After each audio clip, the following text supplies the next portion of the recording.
When starting, direction is more important than speed. Let's get into it.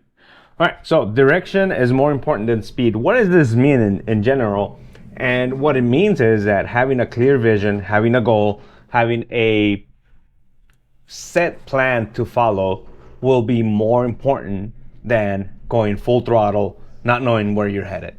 And it comes into preparation, planning, going at it. And one of the things that I want to get into is planning. What's the other quote? You fail to plan and you plan to fail.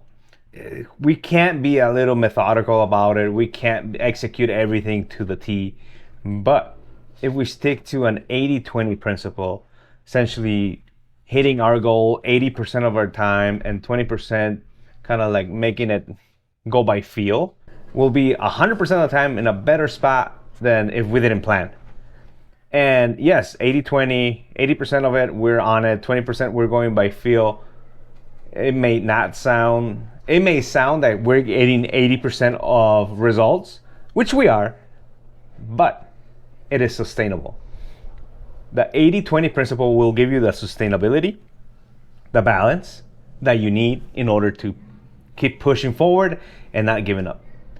Example would be somebody gets a meal plan and sticks to it 100% of the time for 3 weeks nonstop. You, on the other hand, can probably stick to it 80% of the time, being okay, the other 20, whatnot. By the 3 weeks, that other person will probably be burnt out and done. You, on the other hand, can keep going because you have a balanced plan. You have a balanced attitude in which you can actually continue making progress. And in no time, you'll be able to surpass whoever white knuckled their way through it. Another quote that always comes to mind is that a poor plan executed inconsistently will outperform the perfect plan executed inconsistently. Hope I got those right. And it goes to it, right? Sustainability is where it's at. And with that, planning. Let's plan. Let's follow that meal plan. Let's meal prep. Let's follow a workout program as laid out to be. Let's follow a running program how it's laid down to be, and just let's stick to those at least for the first time, right? Because it's gonna guide us. It's gonna give us an insight that we personally have not experienced. And for that, I have plenty of examples. My first one was my first half marathon training plan that I followed by Hal Higdon. So if you're into running, Hal Higdon, he's the guy too.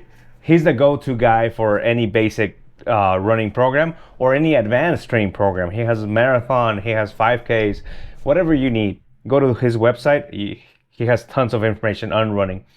But going back to following a plan, this is back in 2014, excuse me, when I trained for my half marathon, and I follow his plan to the T. I still have that spreadsheet here, and it was great. It gave me an insight. It gave me an understanding of how to manage volume, how to manage intensity, and how to make it sustainable. I followed it for the 12, 16 weeks, whatever it was, and I got a decent timing on my half marathon. Can't remember. I'll put it right here. Regardless of what it is, right? We follow it and then we learn something from it. And by the second time we go at it, that 80-20, it turns more into 90-10. But the 90 is not such a white knuckle as it has to be. We're going more by feel because we learn an insight, not about the planning, but about yourself and what do you have to do to make that goal. You understand the intensity that we have to play by. You need to understand what meals serve you better day in and day out, as opposed to not knowing and just measuring every single gram. And it gives you that insight. It's a way of learning. It's a way of understanding how and why we need to do certain things. And then we start correlating it to how we feel. Another example, I did follow a meal plan once by, what's his name? Something Man 2.0. I'll put the title here. Another great book. Gave me an insight on carbs and how carbs are not horrible, but not the greatest. It gave me a good insight on balance, understanding proper fat intake, proper carb intake, and primarily the protein intake. And that was also a great experience. I followed that program to a T. I actually got leaner than I ever did. And this is without running, just with the training program that came with it.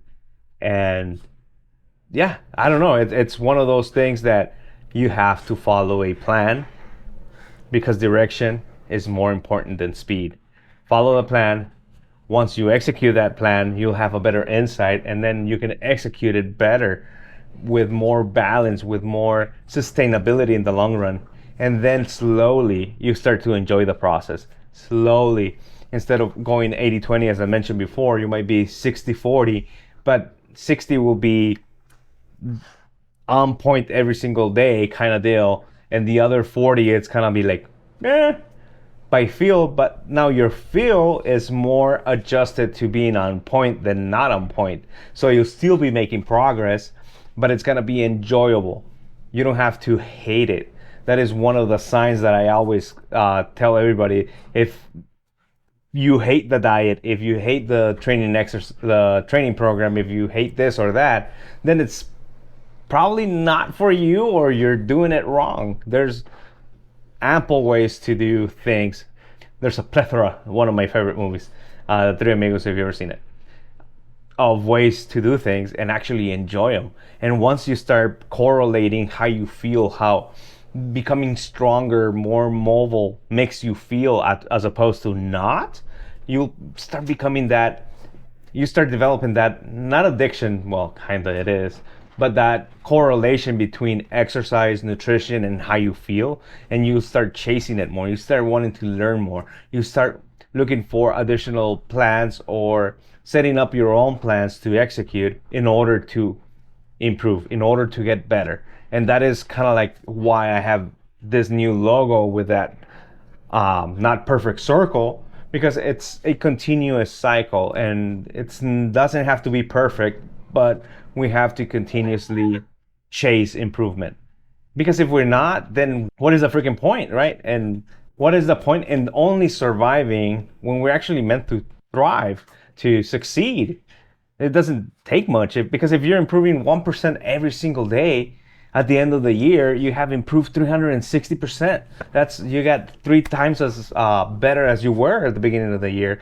And that is, yes, that includes the exercise, the nutrition, but also the reading, also learning how to manage stress, how to manage your emotions, how to be a better person in general. And all that, it sounds funny, but all that, it's combined into one. The more you exercise, the more mental clarity you have to see things, to understand things. The better you understand things, the better you can actually start correlating X with Y and whatnot. And then you start chasing knowledge, and you start reading more and more. And it's just a cascading, a positive feedback loop on fitness, nutrition, and your mental health. And it's just, it'll give you much more than just physical strength, going to the gym, eating right. It'll give you this sense of purpose. I want to finish up this one. I can't remember who said, I don't know if it was Viktor Frankl or one of those folks, that essentially if you know your why, you'll overcome your how. So stick with that, find your why. Why do you want to do this? And the how will become easy. And always, if you need coaching, if you need help, if you need to talk to somebody, just let me know in the comments, send me a DM. I don't care. I am here to help, and hopefully this video found you healthy, found you in a good place, and it is time to start making a change. So I'll see you then. Thank you.